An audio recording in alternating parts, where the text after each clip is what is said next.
Well, good morning, everyone. Good morning, everyone. How you going? Good morning. Hey, guys. Good to see you.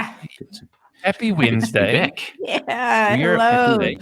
Yeah. Day 2 of level 3. Yep, there we go. We predicted it, and there it is. Georgia Ellison. Yay! Georgia Ellison. Good Boom. morning, Seconds Georgia. into the show. Straight in. 40 seconds straight in. Boom. Georgia Yeah, Ellison. right Good on. I morning. love Thank it. you, Georgia. Top fan.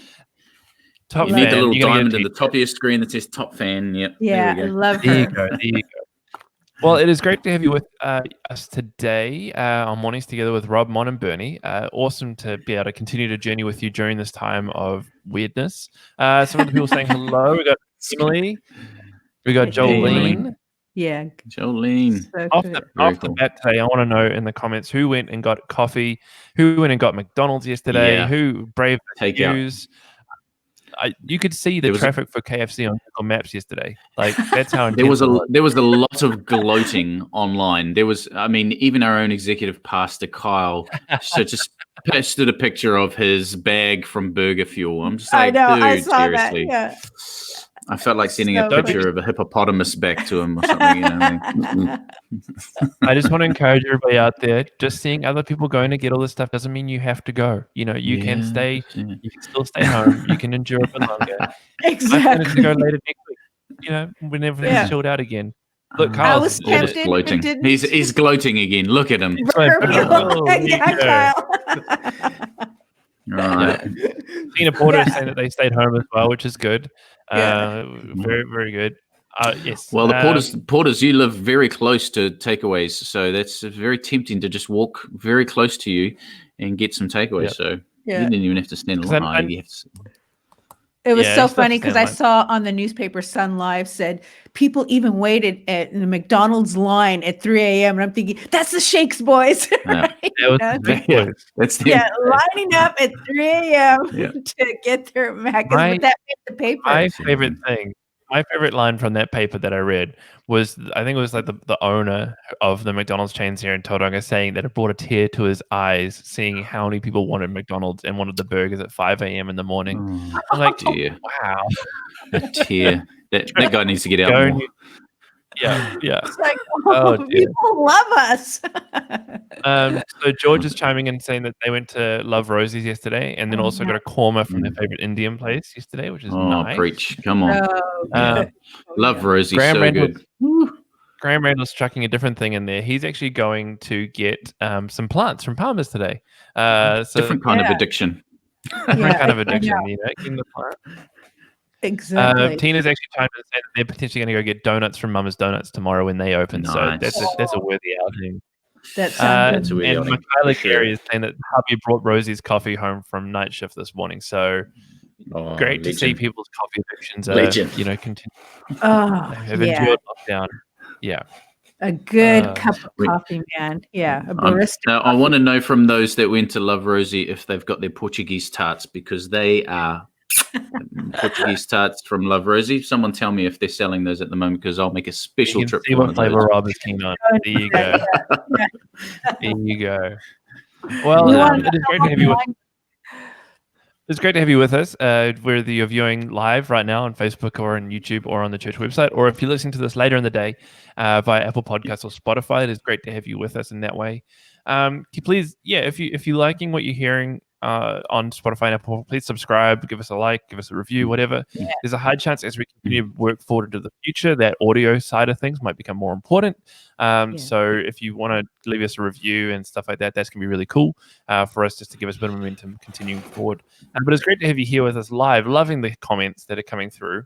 Yeah, love it. It's so good to see everybody. Georgia Ellison is just chiming in for you, Rob, saying, I don't think they did, Rob. Their menu is on their Facebook page, so check it out. So obviously they're doing a limited menu at this time. I'll do that. Yeah. I'll do that. Hot tip.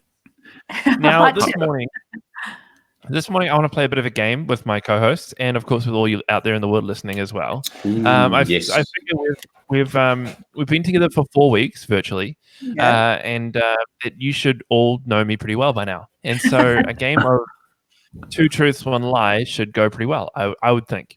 So we're going to play that this morning, and I'm going to give the answers tomorrow. Okay, so you have to come back tomorrow to get the answers. You're going to be sitting in suspense, and it gives you time to do research and stuff like that into my life. If my mother's watching, she'll probably be able to help you out. Facebook stalk you. Yeah, Facebook stalk Bernie. Watch the comments for Naomi. Yeah, watch those comments for Naomi and my dad, John. But so I'm going to share 2 truths and 1 lie this morning. For those of you that I have played this game with people before, and some people do know the truth out there and the lies and stuff like that. So don't ruin it for everybody else. Let's keep it going. Mon and Rob don't know what I'm about to share. So there you go. No. Just to they're not in cahoots or anything like that. So you ready? You ready for me to expose myself? Let's go. All right. To be immortalized on the internet of me telling the nation my truths and lies. All right, the first one. When I was a young adult, I was involved in a car crash on the Auckland Harbour Bridge. It was a 5-car pileup. As part of this crash, my foot actually went through the firewall of my vehicle, dislocating and breaking my ankle. And so my ankle is now full of metal and there's scars and stuff like that. It's my left ankle. Some of you would have seen this, the scars and stuff on my left foot. That's number 1. Dang. Number 2, when I was a child at our local church that we were attending, I was involved in a fashion show, which involved runway work as well as a swimsuit section. Wow. Budgie smugglers? Unfortunately, no budgie smugglers. Unfortunately, I was a kid, so that's weird. Is there a video or a picture?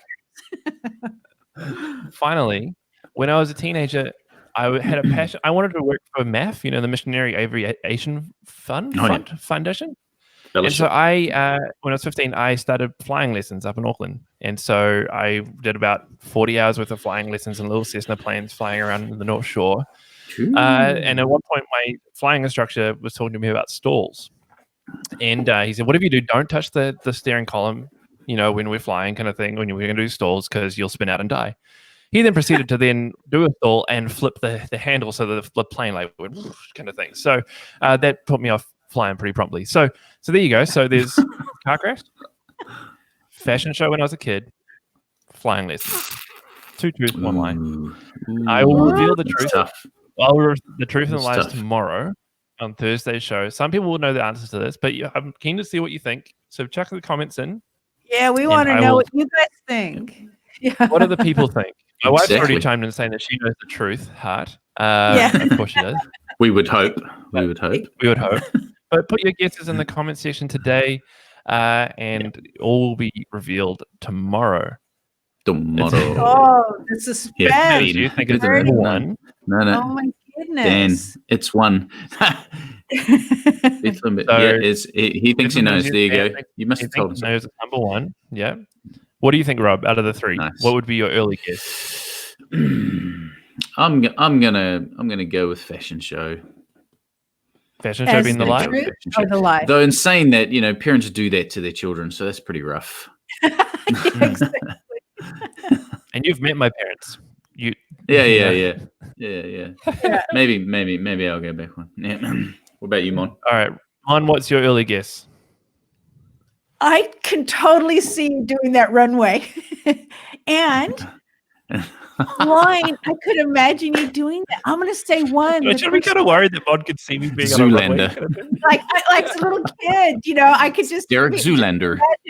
Yeah, exactly, Eric Zoolander. And you guys have a really good-looking family. I could just imagine little Bernie Cowan up there, strutting his stuff, looking around, waving to people. I want pictures in proof. Yeah, exactly. You want pictures in proof? Well, we'll have to wait till tomorrow then, I guess. So just putting that out there, Naomi. Just putting that out there. Yeah. Just to recap again. So number 1, car crash on the Harbour Bridge. Number 2, fashion show. Number 3, flying lessons. So put your guesses in the thing. So Dan from BBY has already guessed number 1, and Emily's guessed B or number 2. So keen to see what you think, and I'll reveal the truth tomorrow. So leave that little suspense hanging over you. Let it hang. Let it hang. Now, Rob, Flavor Rob, my friend. Yes. What is your flavor for the day?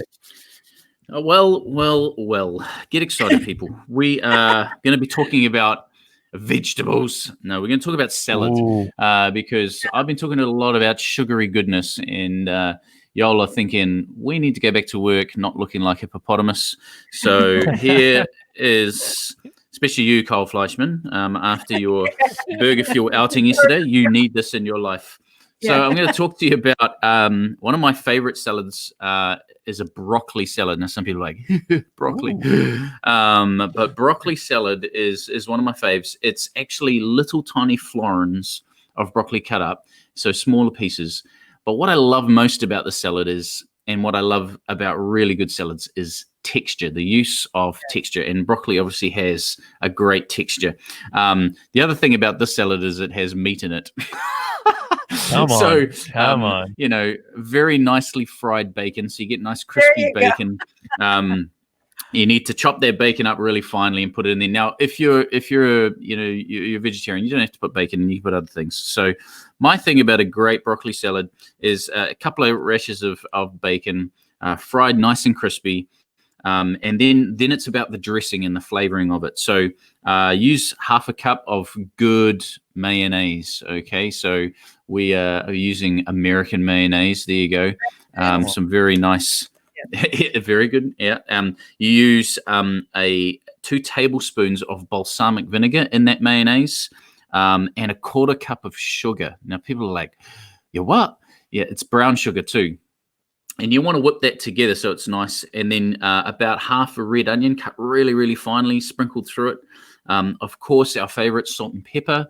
Put that in everything. And then something else that adds texture to salads, pumpkin seeds. You know, toast those pumpkin seeds, get them in a dry pan, and then you sprinkle over. You just fold that together. Now, the thing about a good salad is it's not overdressed, meaning it's not sopping wet. It's not like you got a spoonful of other stuff other than the salad. Okay, so it's got to be lightly dressed. So some other things to think about when you do a salad. Flavor, you want something tangy. You need the mixture of saltiness and sweetness. Some people put in things like fruit or berries. My sister-in-law does this great pear and walnut, and then she puts a bit of blue cheese in there as well. And then there's these, she puts in strawberries and then some toasted pecans, and it's just like so good. Using different leaves in your salad, like rocket, that gives a peppery flavor. So my thing is dress lightly, go for some textures, even some crunchy, you know, there's Asian crunchy noodles that you put on top of things, even a little bit of something like that. You're looking for umami. Who likes that word, umami? Umami is that flavor, a savory flavor that mixes sweet and saltiness and all of those things. This is a good salad. So give that broccoli salad a go, but think about those things when you're making salads in the future. There you go. That's enough. Come on, salad tips from Rob. Now, Kyle just chimed in. See, there was a piece of lettuce on the burger and a tomato. Get out of here. There you go. So you got some salad. I had rituals. Rob, I think Michaela Gary's just made your day and also given you something to do today, is that there's confirmation on the Portuguese tart. Oh, there you go, Rob. Yep, they're going to be sold out before I get there. But hey, good, good. There you go. Maybe tomorrow morning I get up at 5 a.m. That's right. Exactly. Instead of the drive-through. So we've had a whole bunch of hot tips from Rob. So we've done 22 episodes of the show right now. So I think we've got about 20 recipes now, I think, out there. We want to see more of you trying the recipes and stuff like that. So if it's a thing where you've forgotten what the recipes are, just go back, listen to previous episodes and grab the notes, or you can send us an email at Stories of Bethlehem, and we can pass it on to Rob and he can get back to you with the recipes and things like that. But we want to see evidence of your guys' cookery. We know the country's been in the National Bake Off in a little while, so last little bit. So send us pictures of what you're cooking. Georgia Ellison, of course, we sent through a bunch of stuff from the other week of her trying out a bunch of these different things. But keen to see more. So good. Yep. Give the salad a go. Give the pavlova a go. Drop the pavlova and if you want afterwards. If you want to hear about something, let me know. I've always wondered how to make this or that. I'll give it a go. I'll try and put something out there for you. So, yeah, that'd be great. We're here for the people. The people have the power. Let us know what you want us to do. Basically, write in your feedback, write in your complaints. Tell us if we need new co-hosts or not, or anything. Chuck it into stories@bethlehem.org.nz. We just want to hear from some merch. If you want to sponsor us, hit us up. We'll give you a good deal. I don't know. We'll bring Pedro, the manager, in to get things sorted. You'll broker a deal. We'll broker a deal. So, but no, please send us your stories. Send us what's going on for you and your family, or what you're experiencing, or if you've been inspired by some of the stories you've heard on the show from some of the people we've had on the thing. I was really inspired by Captain David Julian, that we had on yesterday. Amazing man. Amazing. Incredible witness for the Lord in that chaplain situation in the military, which is incredible. But we want to hear what's going on. So fire that through to stories@bethlehem.org.nz. You can also tag the church on all social media using @BethBapChurch. Though I don't think we have a TikTok account, which is something we probably need to fix at some point. So Rob, we might have to give that job to you. I know. Come on, Rob. Okay. I'm still waiting for Mons. Yeah, we're waiting for Mons TikTok with Cooper. So we'll have to wait. If at any point you need any help in any way, care@bethlehem.org.nz, you can fire an email through there. The care team is ready and willing to help, as well as you can give the church a call as well. Just so people know, under level 3, the church is still closed. We're all still working from home. Services will still be online. Just so you know that nothing has really changed there, but you can still access care and help via those 2 contacts there as well. If you need prayer request, you can fire that through to 4040 using the keyword BBC Prayer. Also on the main church website, there's a button you can click which takes you through to a prayer box where you can email those through as well. So lots of options there. We also have a number of children's and youth programs and things like that on the main page of the church website. You click there, you'll be linked through to all the different resources and programs that our different teams are running for young people during this time to help keep things going, which is nice. Yeah. Finally, this morning, before we bring on our guest, I just want to say again, I said at the top of the show, we after we finished recording the episode in the morning, we put it out onto Apple Podcasts and Spotify. So please, if you want to go back and listen to a bunch, you can listen to them there.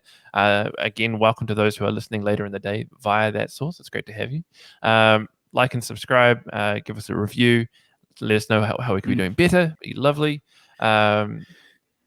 We got someone saying, Rob, that someone is frying the bacon for their brock salad tonight already. So Jillian Briscoe is saying, frying the bacon now for my brock salad tonight. Come on, that's awesome. There you go. That's wonderful. I was going to add just a little scraping of the parmesan in there as well. Always a good thing. Michaela Gary has said, Rob, when you go to get your Portuguese tarts, just drop them off at her house on the way back, just if you can. Just social distancing. Sorry. And my friend Steve from Minnesota is saying burger rings, and I don't know whether that's a challenge to for Rob to tell us how to make them or to make burgers that are in the ring. Awesome. Does he know what burger rings are? Because those chips that we've got. Oh, my man. Put those in a salad. He's been to New Zealand a few times. We've been to New Zealand. He's been to New Zealand a couple of times, so he knows what burger rings are. He knows what Feijoa lollies are, so he knows the good stuff. So, whether it's a challenge to you about to make burger rings at home, or whether that's just him just saying things, who knows? Want burger rings? Send me burger rings. Yeah. All right, Mon, why don't you introduce our guest today, and then I'll bring him on. Absolutely. It is my absolute pleasure to introduce Nigel Gregory. Nigel and Helen Gregory are part of our BBC community, and they own Brookfield Pharmacy, like one of the busiest pharmacies in the whole of the Bay. They are amazing. They've been frontline essential workers, and we're so grateful to have you on. So, hello, welcome, Nigel. Thank you. Yay. Hey, Nigel. Thank you. Graham Randall's already chimed in saying that they're legends. So there you go. So people are already praising you, Nigel, for everything you're doing. But no, thank you so much for giving some of your time this morning. It's been a hectic time for you and your family during the season. So why don't you tell us a bit more about you and your family, what things have been like in your bubble, and what it's been like running a pharmacy during this whole season. Yeah. Okay. So I'm married to Helen, who's also a pharmacist. So we're both in the same bubble at home and at work as well. So it's been challenging at times. We've got 3 children. Our oldest is back from university, so he's in our bubble with us. And, you've got all the usual sort of, sibling rivalry going on. And it's had its challenging times. I guess, working and living with your wife has its challenging times as well at times.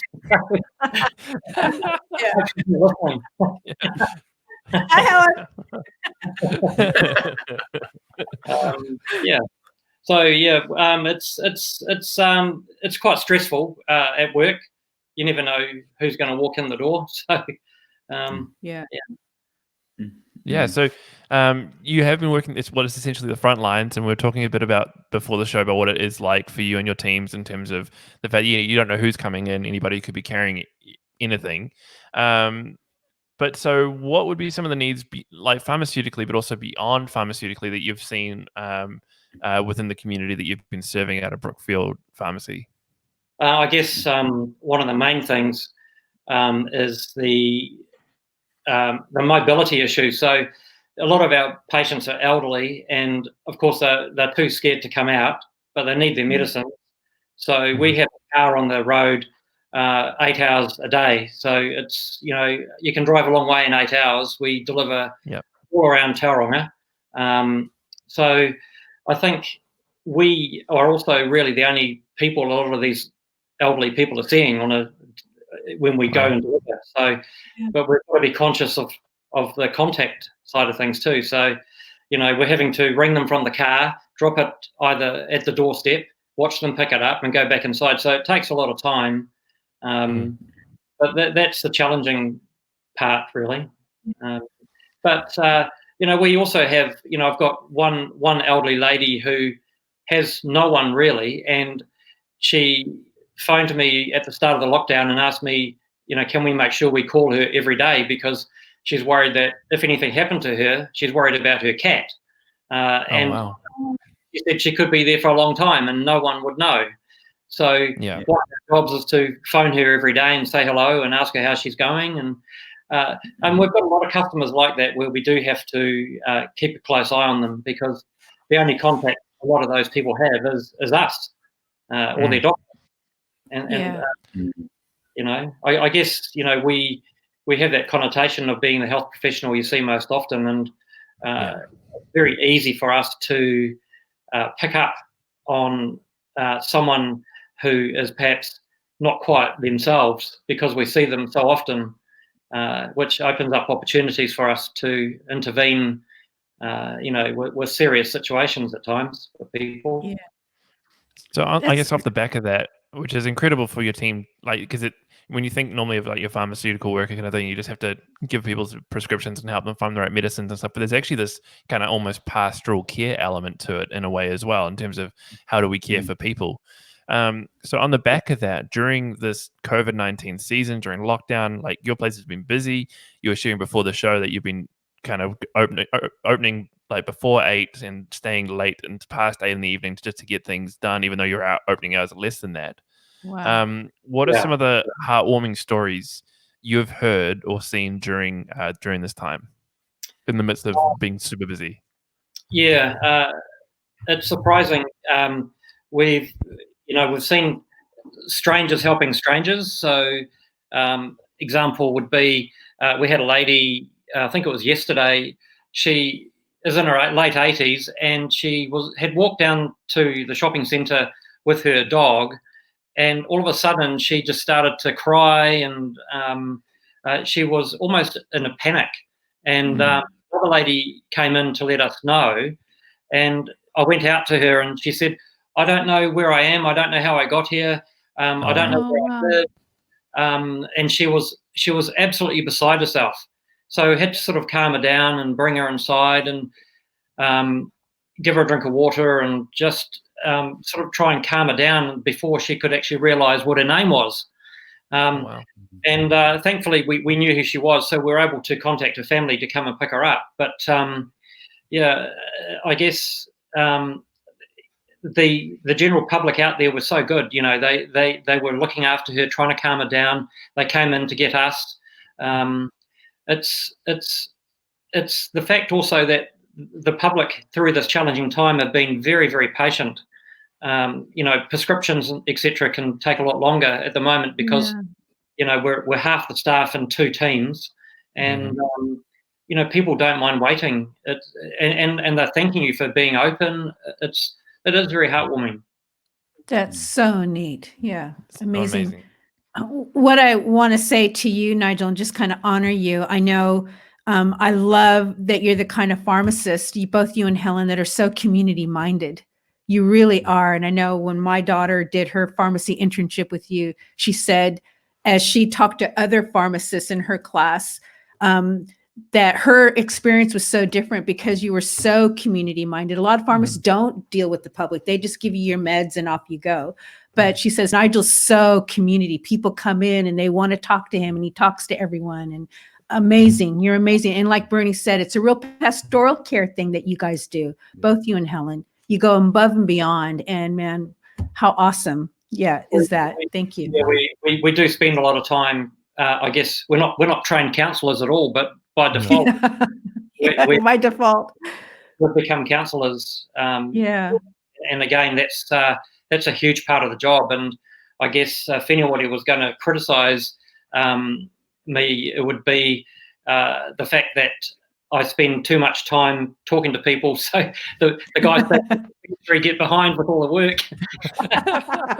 Like, Nigel, get back here.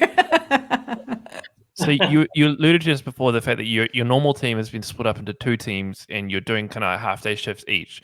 What have you found, work to help, I guess, keep morale high for your team? Because, it could be a very draining experience having to deal with all these people all day through, like listening to their problems, listening to things going on. What have you found has helped your team the most during this season?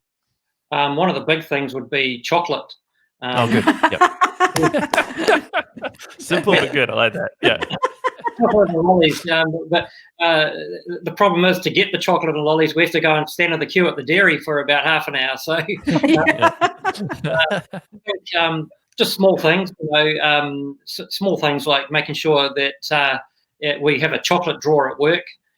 Monica Shannon will remember that. Yeah, she does. Yeah, she always talked about that. So, it's just the small things like that go a long way to keep the resilience of the staff up. And just asking them face to face, through social media or text, how you're really going, asking that question, trying to read between the lines, because it is. We had one girl who she just could not handle the COVID-19. She was, extremely stressed, panicky, couldn't come out from the back storeroom. So in the end, she decided that it was fair enough for her to resign from her job because she was just too anxious with the whole situation, and she was so concerned about catching it herself. And so the reality of the situation is it is scary being at that cold face. And we can't, people coming in asking us for hand sanitizers and masks and things. We can hardly get enough for ourselves, and we're right there in the front line. It's pretty scary. Yeah. So off the back of that, I guess, I'm sure there's been a huge amount of challenges, and a lot of those challenges kind of cropped up overnight, almost in a way. So what have been some of the more significant challenges, but also have any of those challenges provided new opportunities for you and your teams at Brookfield Pharmacy? Yeah, so I guess one of the challenges was reconfiguring our pharmacy to best minimise the risk of exposure of infection to the staff and to the customers. So, put up screens and marks on the floor where people could stand so that they were, 2 meters apart. Other things are stock supply. We had a directive from the local district health board that told us at the start of all this to make sure that we dispensed everything as much as possible in one lot to reduce the number of times people would come in. But then Carmack, about a week later, came to us and said, please dispense in monthly amounts because, we don't want to run out of stock. So you've got one government department telling you one thing, another government department telling you. Yeah. I remember that. Yeah. You've got the Prime Minister on TV saying there's no shortage of flu vaccines, but we were getting so many people coming in from medical centres who'd run out and couldn't get any more coming to us because we still had some. But then we got to the point where we ran out, and there's such a time lag in getting flu injections. And, they can stand there and say, look, there's no shortage, but at the coalface, there is a shortage. We ran out on Friday, and I'm hoping we're getting some more today, but we had to turn away, I don't know, at least 20 people yesterday. Oh, wow. So although they say there's no shortage, the actual reality is there is a shortage at the coalface. Yeah. That would be huge so frustrating. Yeah. Huge. Yeah. And we keep hearing that from other professionals, even on the news and stuff, that the government's saying one thing, but the reality is we don't have it. Yeah. So just to pivot the conversation to a slightly different focus, just for the last little part of this. So you're a member of BBC. You've been coming along for a long time. So what has God been speaking to you personally, I guess, through this season, and what has He been showing you during this time? I guess the resilience of people. You see the best of people. You also see some of the worst of people. Yeah. But I guess God's opening up a lot of opportunities, I guess, in that pastoral framework that you mentioned before. Because, as I said earlier, we see people a lot. And so it doesn't take much for us to recognize when someone is not quite themselves. And it only takes a small word, like, how are you going, really, for example, for them to open up a whole flood of issues. And, you can just be someone to listen. And they can offload to you, and it's those sort of opportunities that God opens up where you can make a big difference. And I think that's probably one of the roles I've become more aligned to over the sort of 30 years I've been in pharmacy. You get better at reading people, and so I feel that's where God has touched me, in the fact that I'm able to make a difference by just talking and listening and offering, I guess, resources to people. Even church. Wow. The number of people I've said to come and talk to you guys, for example. Oh yeah. Nice. Yeah. Happens all the time. Yeah. That's amazing. Nigel, it's been so good talking this morning, and I want to echo what Mon was saying. Like, we're going to be like, you're an incredible person. You and your team at Brookfield Pharmacy are doing an incredible job. Yeah. It's an honor. It's an honor to be able to talk to a frontline worker like yourself, and just to hear the stories of what you guys are doing, 100%. What you've had to do over the last 4 weeks in particular, as we've gone through lockdown. And I know, we've still got a long way to go in terms of this journey and things like that. And so, I guess our collective prayer is that God continues to pour out His strength over you and your team, and that continues to pour out more of that resilience to you guys, and continue to create more opportunities, because I want to hear more stories out of Brookfield Pharmacy about how you guys are transforming the community. Thank you. But just before we close today, and Nigel, we're going to invite you to pray for everybody as we close out this morning. I just want to talk a bit about our guest who's going to be on the show tomorrow morning. So tomorrow morning, it's Thursday. We're going to have Trudy from the Police on with us, not the band. Not the band, even though she is a drummer. She's part of the New Zealand, the local Tauranga police force. She'll be joining us tomorrow morning at 9 o'clock, giving that perspective, which will be, I think, incredibly fascinating. So make sure you join us back here tomorrow at 9 o'clock for Trudy. It's going to be a great conversation. But Nigel, I'll turn it over to you. Why don't you pray for us as we close out our time together today? Right. Lord, I'd just like to pray a word of thanks for Monica, Rob and Bernie for their time and motivation to, I think you're up to episode 22. So I'd like to pray a word of thanks for that, Lord. I'd like to also pray thanks for the opportunity to be a guest on here today. I'd like to pray for the health and well-being of New Zealanders, to keep us all safe and protected from this terrible virus. And Lord, I lift up all those people who are suffering as a direct consequence, that you will ease the suffering and help us to all return to a resilient, healthy new normal. I pray this in Jesus' name. Amen. Amen. Thank you so much. Thank you so much for coming on this morning. It was a pleasure having you as a guest today. Thank you for everybody for joining us today, whether it be now live or later on listening. It's so great to have you with us, but we will be back together tomorrow morning at 9 o'clock, and we'll see you all then. But we'll say goodbye for now and catch you tomorrow. See ya. Thank you.